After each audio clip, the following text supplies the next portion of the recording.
Welcome to New Testament Survey, and let's take a few moments to walk our way through the syllabus and prepare ourselves for the rest of this semester. So this is a New Testament Survey, as it's listed in the catalog. It's CHST1320.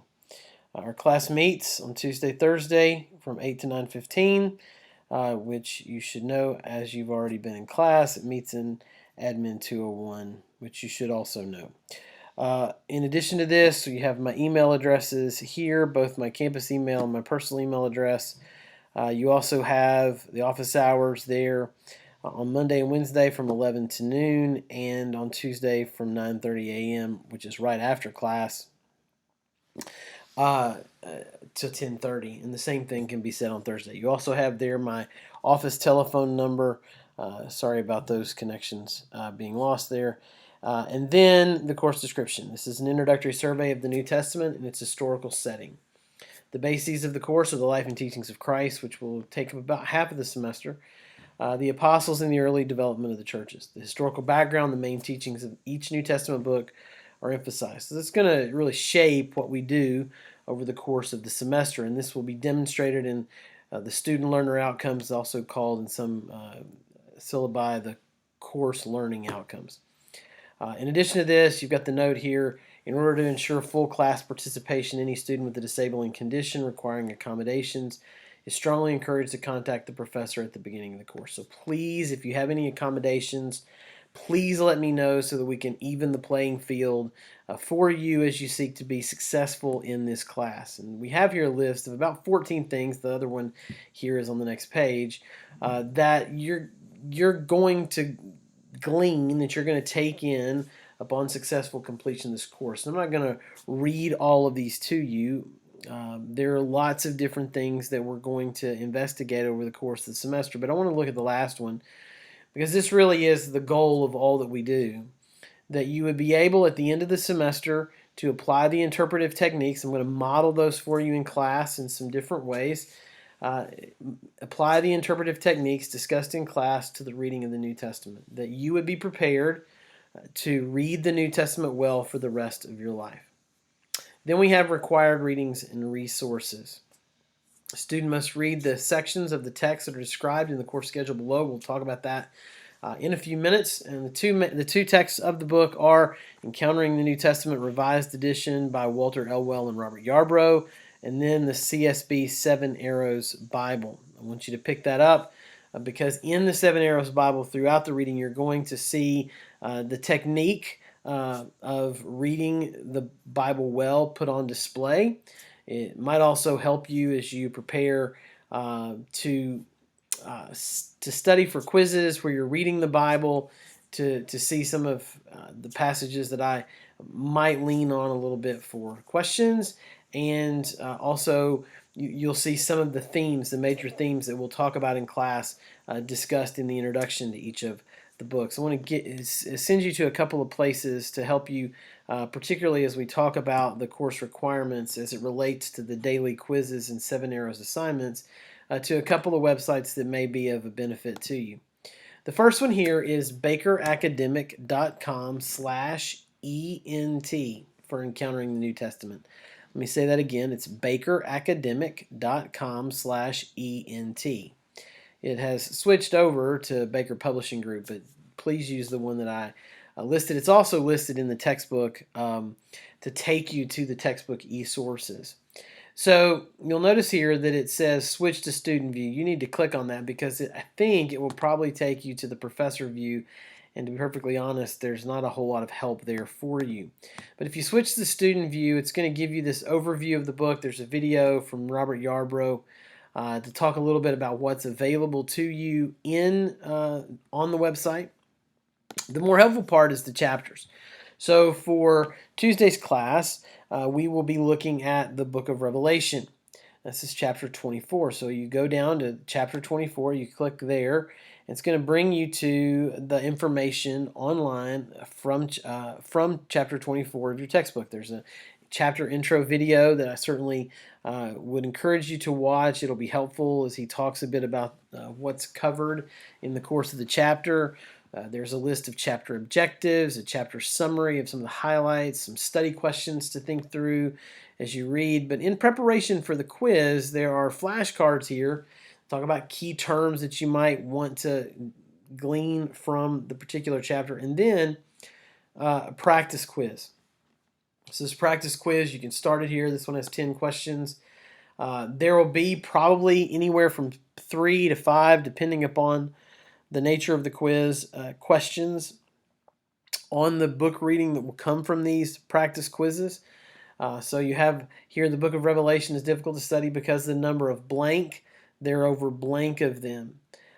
So you've got this A, B, C, D. Now, it may not be a multiple guess question on the quiz itself that you take, but a lot of the questions will come from these practice quizzes. So you can prepare yourself very well for a quiz, a daily quiz on the book reading by preparing by taking the practice quiz. Along with this is a Seven Arrows Bible. You'll notice here that there are 3 different options. There's the hardback cover, hardback edition. There are 2 sort of leather touch is the way it's described editions. One that's black, one that's more of a crimson red color. You can certainly see the prices there. I believe they're 30% off on Lifeway right now, lifeway.com. And then some overview videos that Matt did to talk about the arrows. What does the passage say? And you see the little symbols for that. What did the passage mean to the original audience? What does it tell us about God? What does it tell us about man, about people? What does the passage demand of me? How does the passage change the way I relate to other people? How does this passage prompt me to pray? And we're going to see how this technique is lived out as we read and study the scriptures over the course of this semester. And some other various things that you can avail yourselves of. The other one that I would point you toward is the bookmark. It'd be a great thing to download, print, place in your Bible, help you think through these things as you are reading and studying. Now, let's go back and talk a bit more about the syllabus, and you will be well prepared to get moving. So, we're going to have 3 exams. Each of those are worth 15% of your grade. We're going to have daily quizzes and then some 7 arrows assignments on particular Bible passages. The quizzes will cover the assigned reading, an ENT, and the Bible will last approximately 10 minutes, and there will be a quiz every day, but there are no makeup quizzes. If you are missing for a school-sponsored activity, I would expect you to plan ahead and take that quiz before you go on the trip. Having makeup quizzes is just an administrative nightmare, and so the way that we'll handle this, and you're certainly not required if you go on a school-sponsored trip, but you do have that option of taking it beforehand, that I only calculate the final grade for the quiz using 90% of the total possible points.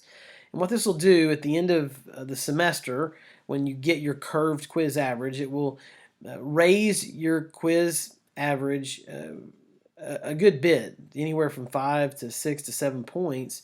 And it basically offsets, really probably in a class that meets 2 days a week, 2 quizzes that you miss. So you can still have a 100% quiz average with a couple of zeros for missing if you have sickness or something along those lines. It also means that you can achieve a perfect quiz average of 111%. And I have had that happen before. A student didn't miss any days and didn't miss any questions. In fact, every semester I have students who have a quiz average over 100%. And the reason I do this instead of dropping quizzes is that it rewards you for being prepared and coming to class every day. So you can get more points to help your overall grade. The 7 arrows assignments are going to be counted as quiz grades as well, and this will also help your grade overall because they're going to be graded on effort and not necessarily on being right or wrong. I might make some comments about things that might not be the best application of the hermeneutical principle, but you're going to be graded on whether or not you did the assignment and you did it to the best of your ability, and there will be a template a little bit later on in the syllabus. Then there are 3 exams. There will be study guides for those exams. The final exam this is unlike a lot of New Testament and Old Testament classes.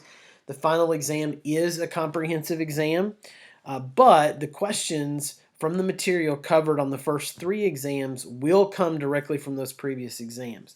And while I will take those exams up and keep them, we will go over each of those exams in class. And if you are wise and take some notes on the study guides that I give you as we go over the tests, you should be very well prepared and can limit a bit of the comprehensive studying that you have to do over the course of the whole semester. So keep that in mind. The final exam is comprehensive over the whole semester. Along with this, we have course values and etiquette. Essentially, what's explained in this particular section is we're going to have respect for one another. We're going to treat each other with respect, even when we disagree with one another. We're going to do that kindly. We're not going to cheat. We're going to come to class. The attendance policy is set forth there. You have the opportunity, maybe that's not the right word, but you are allowed 3 unexcused absences. But after the 4th unexcused absence, you will receive a grade of XF. Now, what excused absences are is outlined in this section here. Excused absences include those absences related to 1, participating in a scheduled university athletic event, to officially representing the university off campus, and then lastly, illness with a doctor's excuse. Along with this, students are not allowed to use mobile devices, iPads, unless you're using an Apple Pencil to write, or computers during class time, unless you have a disabling condition that requires the use of them. In the Week 1 assignments folder on Blackboard, you will see links to various studies that have shown that taking notes with a computer rather than writing them by hand makes your retention of the information more difficult. Okay, what I would recommend doing is all of them are in place in each of the week's assignment folders is to take the PowerPoint or the PDF of the Prezi and take your notes on that so that you can write what goes beyond what's just on the slide. And I promise you that knowing what's going on beyond the slide is going to make a big difference in your test grade, because I don't just have you list everything on the slides. Now, there are listing questions certainly along the way, but getting the guts of what is on the outlines will help you grow as a reader of the New Testament, and will also, at the end of the day, help your grade. Make sure you bring your 7 Arrows Bible to class every day. This is a class on studying the Bible. If the professor is delayed, you've got to wait for 15 minutes. If I've not arrived after 15 minutes, class has been dismissed. There's the makeup policy for the exams. Just please read that. In terms of other attendance issues, don't sleep, don't make a habit of leaving class, and please turn your cell phones off. So let's look at the schedule here. So on Tuesday, by Tuesday, you need to take the syllabus the syllabus quiz online. By Tuesday morning, I'll get that up for you as soon as I can. And that is the only quiz all semester that you can take open book. So you can have this syllabus open to take that class take that quiz, and then along with that, you need to read Encountering the New Testament, chapter 24, and the whole book of Revelation. And then when we come to class on Tuesday, you will have a quiz over the book of Revelation. Now, on the 29th, this is very, very, very important for you to pay attention to. On August the 29th, we will not be having class, but you will still be responsible for that material. So on the website, in week 2 of the assignments folder, there will be a lecture called Palestine in the Days of Jesus, or the Middle East in the Days of Jesus. And I will outline for you exactly how much of that you need to listen to be prepared for class, or to be prepared to move forward in class on the following Tuesday. And there also will be a quiz online over chapters 1 and 2 of ENT and Matthew chapters 1 through 7. So you will have an online quiz for that material. We're not going to meet. My wife is having a procedure on Thursday, and so I will not be in class. But that doesn't mean that you're not going to be responsible for that material that's listed there in the syllabus. From there, we'll just move forward. As you have questions, please let me know. And then our first exam is on September the 12th, and we'll go into the study of the Gospels. We'll have another exam on October the 3rd. Then we'll have fall break, which I'm sure you might already be looking forward to. Then November the 7th, we have our 3rd exam, and then the final exam is at 8 a.m. on December the 12th. Also, if you're an education major, take note of that. And then the other part is the disclaimer. The syllabus is intended to reflect accurately the items mentioned above, but it's not a contract. I do have the right to modify portions of this syllabus, and what that normally is going to be is delaying a test or something like that. I'll probably never ever move a test forward, but if we have to delay, I do reserve the right to do that. So then, if you go a little bit further down, there is a template. And essentially, I'll give you a scripture reference and ask you to walk through the arrows. What does the passage say? What did it mean to the original audience? What does it say about God? What does it say about man? What does it say about people? What does the passage demand of me? How does it change the way I relate to other people? What does it prompt me to pray? And so this is a template you can use. You can print that out. You can just write this longhand on a particular passage. You can type it out as well if you want. So that's there available to you as well. You also, I'm certainly not demanding this, you also can purchase a 7 Arrows journal. You can find that on Amazon as well, although I think this is probably a bit simpler and certainly will be less expensive. So I think that covers the syllabus fairly well. If you have any questions, we can answer those when we come back together in class, and I hope that you have a blessed day.